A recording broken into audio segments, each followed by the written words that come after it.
आज मैं आपको इस वीडियो में हरियाणा बोर्ड का क्लास 10th का साइंस सब्जेक्ट का 2021 के पेपर का पार्ट 1 सोल्व करवाऊंगा। मैंने इसी क्वेश्चन पेपर का पार्ट 2 सोल्व किया हुआ है, उसका लिंक आपको डिस्क्रिप्शन में मिल जाएगा। अब मैं आपको क्वेश्चन दिखाता हूं। पहला क्वेश्चन जो है, किसी चालक का प्रतिरोध किन किन बातों पर निर्भर करता है।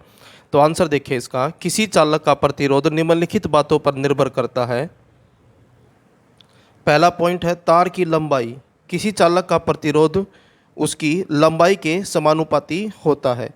नेक्स्ट पॉइंट है चालक के अनुप्रस्थ काट का क्षेत्रफल।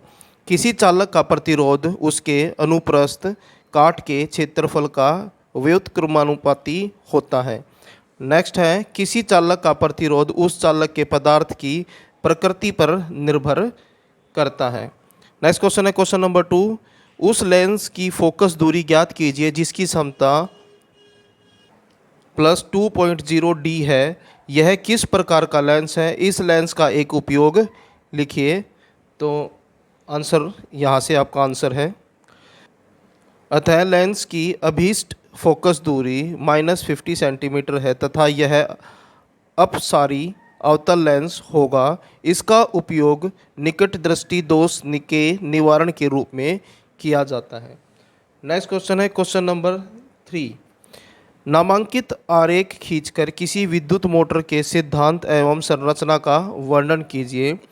तो आंसर देखिए इसका, विद्युत मोटर एक प्रकार का यंत्र है जो विद्युत ऊर्जा को यांत्रिक ऊर्जा में परिवर्तित करता है।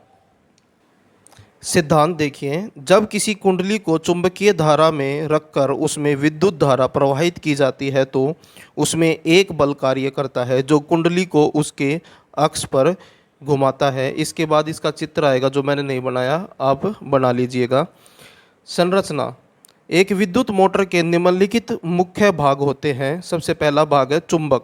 एक शक्तिशाली अवतल बेलनाकार चुंबक जैसे नाल चुंबक का कार्य है शक्तिशाली चुंबकीय क्षेत्र बनाना। नेक्स्ट है कुंडली, एक आयताकार लोहे के टुकड़े पर तांबे की तार लपेटकर उसे कुंडली का एक रूप दिया जाता है जिसमें विद्युत धारा प्रवाहित की जाती है और इसे चुंबकीय क्षेत्र में रखा जाता है जिससे इस पर बल लगता है और ये अपने अक्ष पर घूमता है।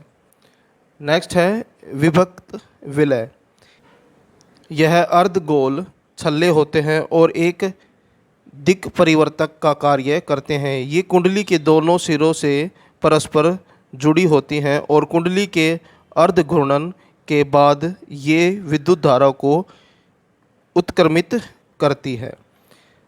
नेक्स्ट पॉइंट है ब्रश।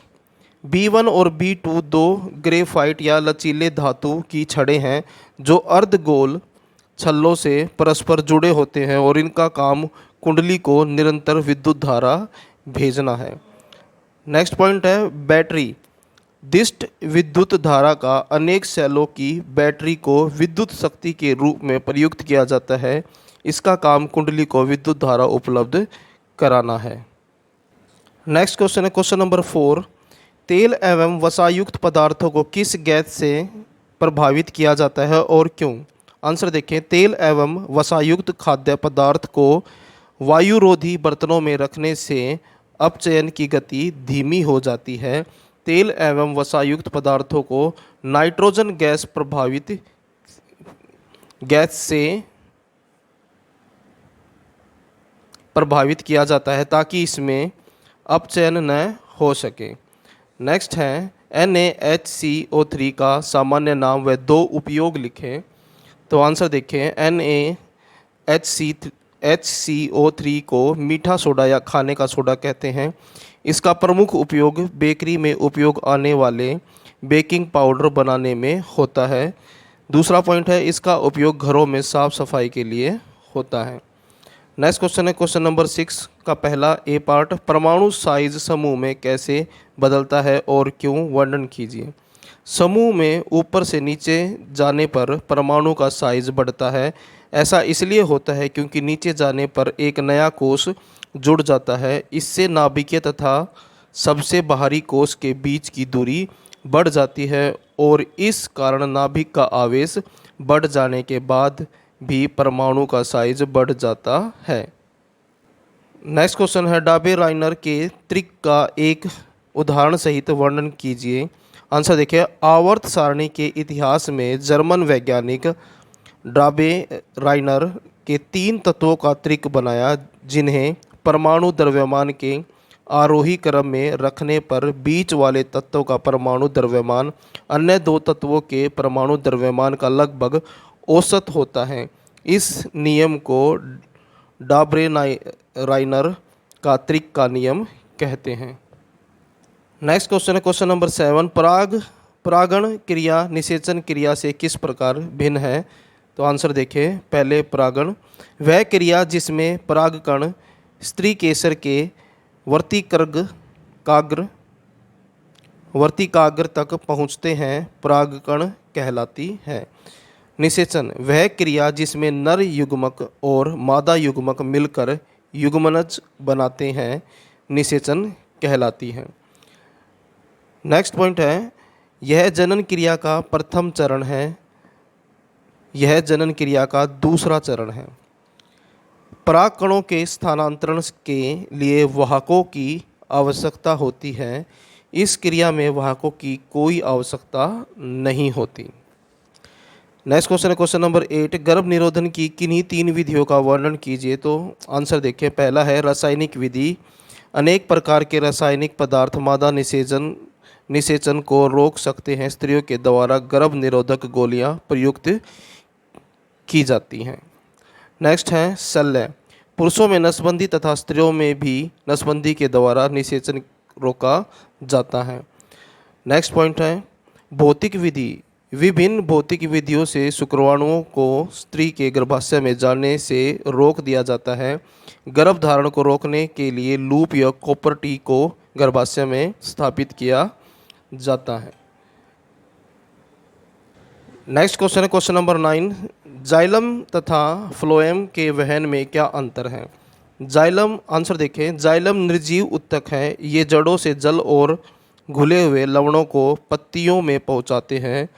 फ्लोएम सजीव उत्तक है, ये पत्तियों में तैयार शर्करा को पौधों के सभी भागों तक पहुंचाते हैं। जाइलम ऊपर की तरफ गति करने में सहायक होते हैं और फ्लोएम नीचे की तरफ गति कराते हैं।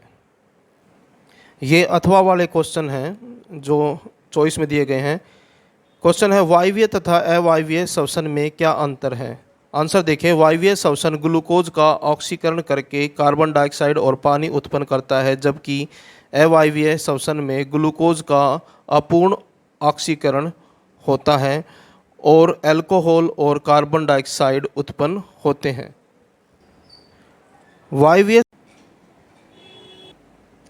वायवीय श्वसन हानिकारक नहीं है, जबकि अवायवीय श्वसन पादपों के लिए जहरीली है।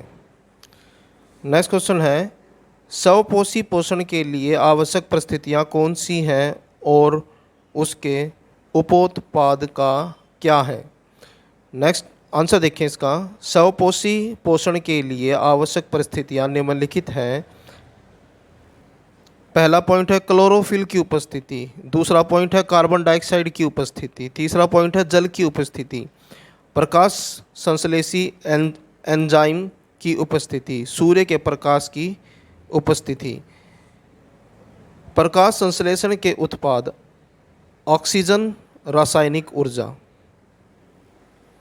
क्वेश्चन नंबर 6 के जो एक्स्ट्रा क्वेश्चन थे यानी कि जो चॉइस में थे वो क्वेश्चन है ये। 3 तत्वों के नाम लिखे जिनके सबसे बाहरी कोष में एक इलेक्ट्रॉन हो। तो आंसर देखिए, लिथियम, सोडियम, पोटेशियम के बाह्यतम कोष में एक इलेक्ट्रॉन उपस्थित है।